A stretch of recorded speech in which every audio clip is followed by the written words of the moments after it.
Bismillah. Bismillahirrahmanirrahim. Alhamdulillahi rabbil alamin. Wa sallallahu wa sallam ala sayyidina Muhammadin asyrafil mursalin wa ala alihi wa sahabatihi at-tayyibin at-tahirin. Allahumma la sahla illa ma ja'altahu sahla wa anta taj'alul hazna idza syi'ta sahla. Allahumma 'allimna ma yanfa'una wanfa'na bima 'allamtana wa zidna 'ilma wa na'udzubika min hali ahlin nar. Allahumma rizqna al-ikhlasa fil niyyati wal qawli wal amal. Lillahi ta'ala. Kembali mengingatkan untuk sama-sama kita menghadirkan niat ikhlas duduk di majelis ilmu,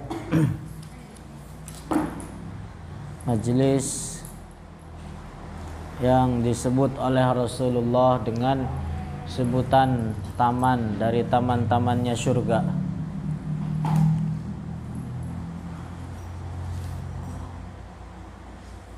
Maka dari itu mari kita sama-sama menghadirkan niat ikhlas karena mengharapkan ridho dari Allah Ta'ala. Kemarin sudah selesai pembahasan tentang daruriyatul i'tiqad atau pokok-pokok keyakinan yang menjadi fondasi dasar bagi seseorang, yang menjadi modal utama bagi seseorang agar setiap amal ibadah yang dikerjakan tentunya diterima oleh Allah. Karena di antara syarat yang pertama diterimanya amal soleh seseorang adalah keyakinan yang benar, akidah yang benar. Makanya di dalam kitab ini dijelaskan terlebih dahulu tentang pokok-pokok keyakinan, pokok-pokok di dalam permasalahan akidah. Kemudian juga kemarin sudah dijelaskan tentang babur riddah, hal-hal yang membatalkan keislaman.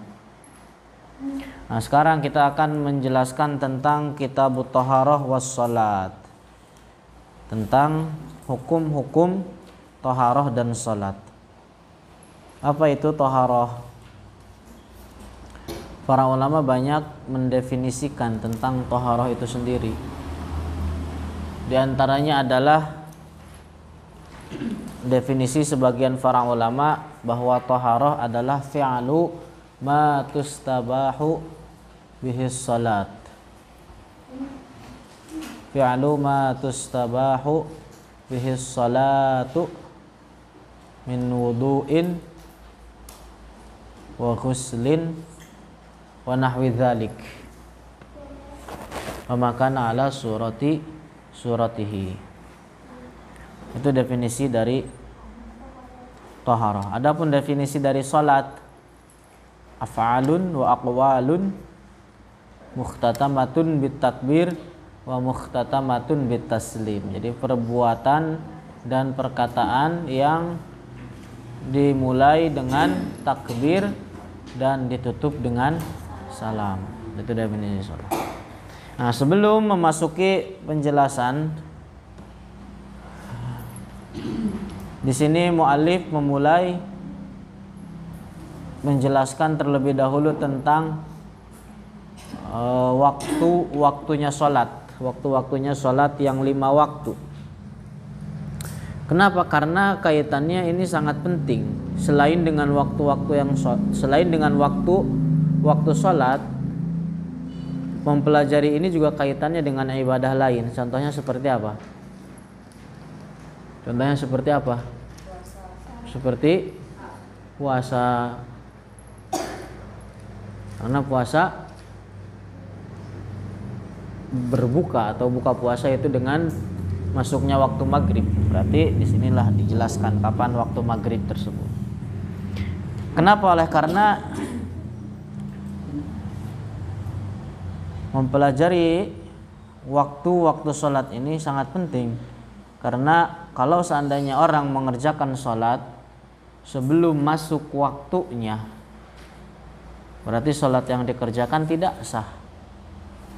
Berarti ketika tidak sah, sholat tersebut masih berada di dalam tanggungan dirinya.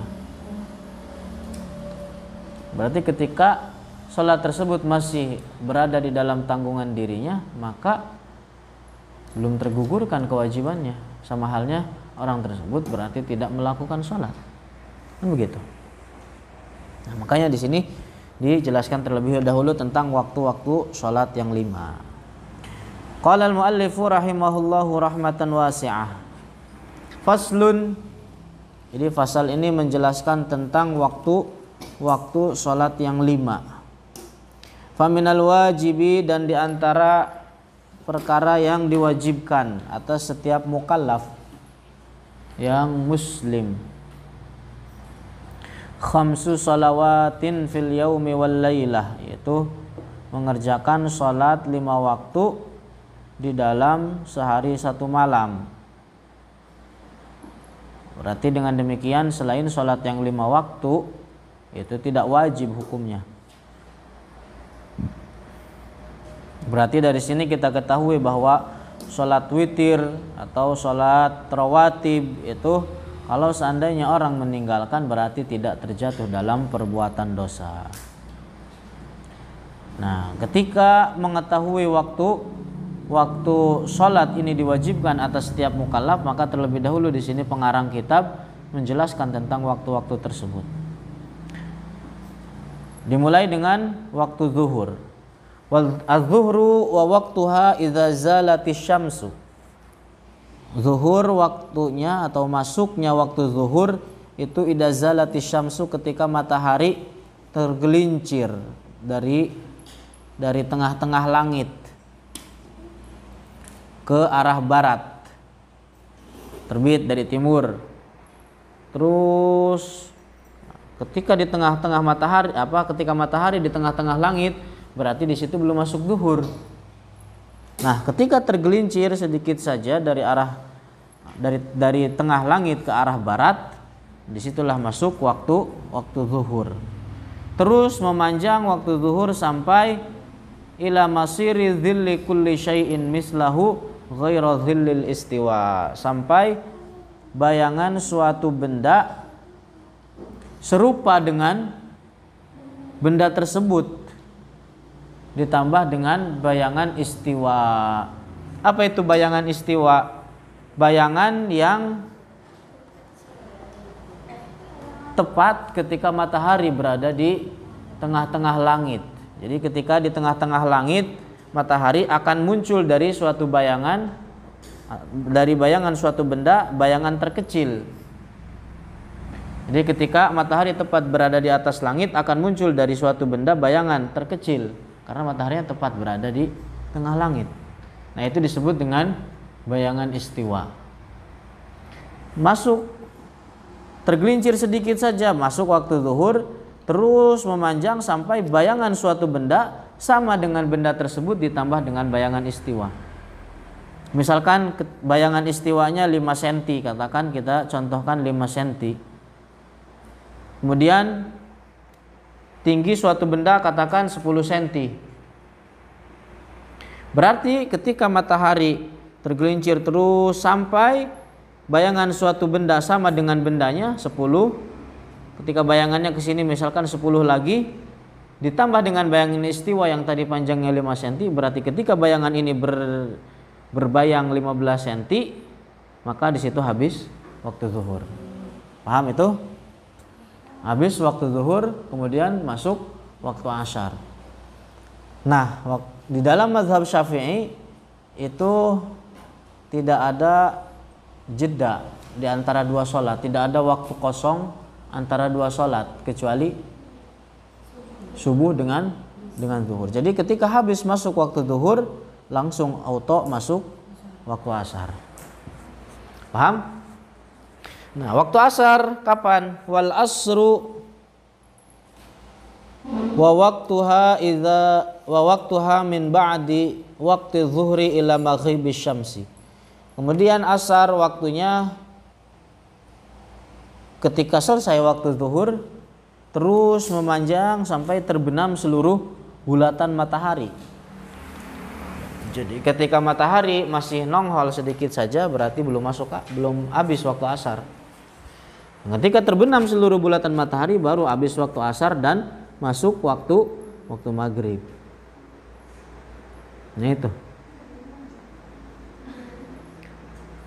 sampai terbenam habis seluruh bulatan matahari. Baru di situ buka puasa diantaranya, kaitan ibadah yang lain dengan hal ini. Kalau masih nongol mataharinya sedikit saja, berarti kalau udah mau nyantap sesuatu berarti batal puasanya. Paham? Nah, wal maghribu, kemudian waktu maghrib, wa waktuha min ba'di maghribi syamsi ila maghribi syafaqil ahmar. Masuk waktunya ketika terbenam seluruh bulatan matahari terus memanjang sampai hilangnya mega merah.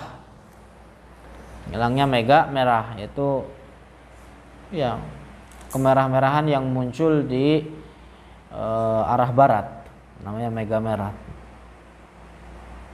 Ketika mega merah ini hilang, habis berarti waktu maghrib. Terus ketika habis waktu maghrib berarti langsung masuk waktu isya. Waktu isya kapan? Wal isya'u wa waqtuha min ba'di waqtil maghribi ila tulu'il fajris shadiq. Masuknya waktu isya ketika habis waktu maghrib sampai terus memanjang sampai terbitnya fajar shadiq, yaitu cahaya putih yang membentang horizontal di arah timur. Tadinya fajar shadiq itu kecil, kemudian makin lama makin menyebar kemudian lalu hilang. Nah itu masuknya habisnya waktu zuhur. Sebelum masuk sebelum keluar fajar shadiq ada namanya fajar kadzib. Fajar kadzib itu tidak menunjukkan akan habisnya waktu isya. Tapi waktu isya habis ketika masuk waktu subuh, yaitu dengan terbitnya fajar shadiq.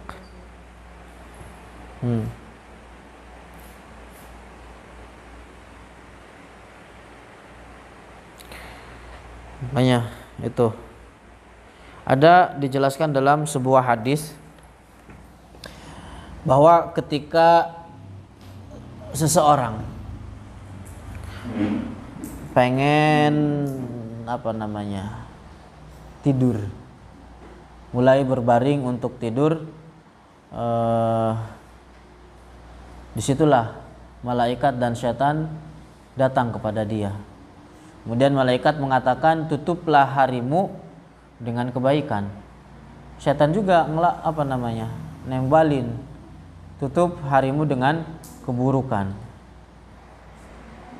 Kalau seandainya orang tersebut menutup harinya itu dengan kebaikan, maka malaikat menjaga dia sepanjang malam.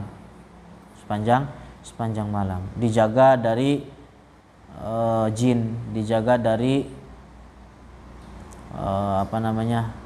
dan lain-lain.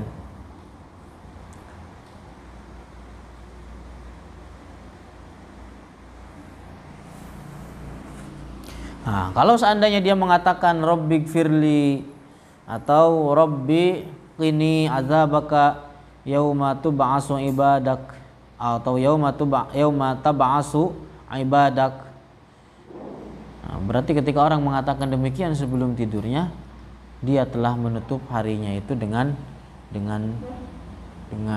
kebaikan, dengan kebaikan. Masya Allah.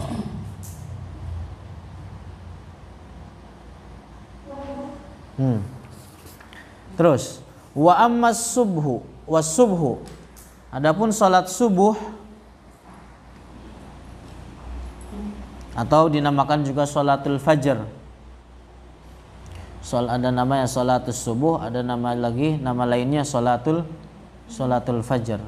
Makanya kalau orang niat salat dengan niat salatul fajri, usolli salatul fajri, cukup, boleh, sah. Paham itu? Usolli salatal fajri. Nah, itu. Sah salatnya. Kapan masuknya waktu subuh? Min ba'di waqtil isya'i ila tulu'i syamsi.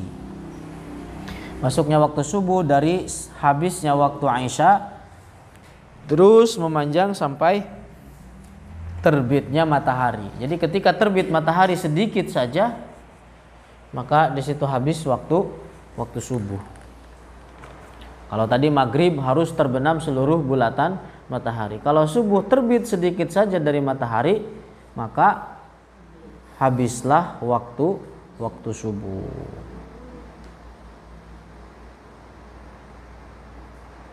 Sebenarnya tidak terdapat di dalam hadis bahwa tidur setelah subuh atau setelah asar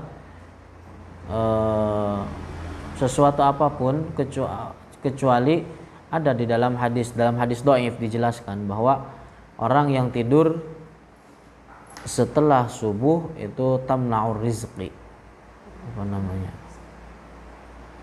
rezekinya, mencegah rezeki orang tidur setelah subuh. Begitu dijelaskan di dalam hadis dhaif. Lakin hadis dhaif bisa dikerjakan di dalam fadailul a'mal. Makanya kalau udah subuh jangan tidur. Mentang-mentang halangan tidur bablas, bangun jam 10 itu mah mati ya. Tinggal dikubur. Digemrongin lalat. Dikeremunin lalat.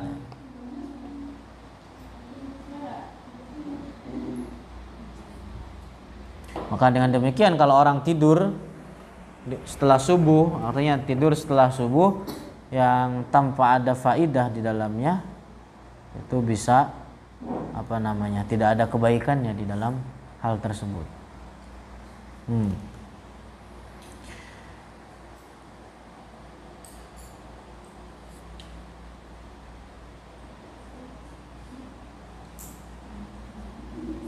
Terus